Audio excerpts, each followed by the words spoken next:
காஞ்சிபுரம் ஏகாம்பரநாதர் திருக்கோவிலில் மகா கும்பாபிஷேக விழாவை முன்னிட்டு புனித நீர் கலச ஊர்வலம் வியாழக்கிழமை 11 மணி அளவில் நடைபெற்றது.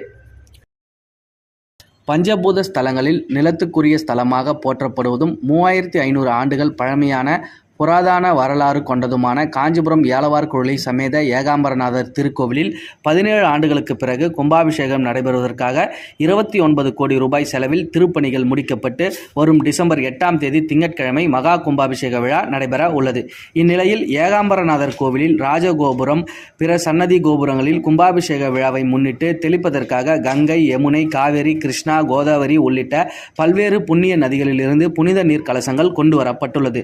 அவ்வாறு கொண்டு வரப்பட்டுள்ள புனித நீர் கலசங்கள் காஞ்சிபுரம் கச்சபேஸ்வரர் கோவில் வளாகத்தில் வைத்து சிவாச்சாரியர்கள் வேத மந்திரங்கள் ஒலிக்க சிறப்பு பூஜை செய்து புனித நீர் கலசங்களை மேலதாளம் முழங்க நகரின் முக்கிய வீதிகள் வழியாக ஊர்வலமாக காஞ்சிபுரம் ஏகாம்பரநாதர் கோவிலுக்கு கொண்டு சென்றனர்.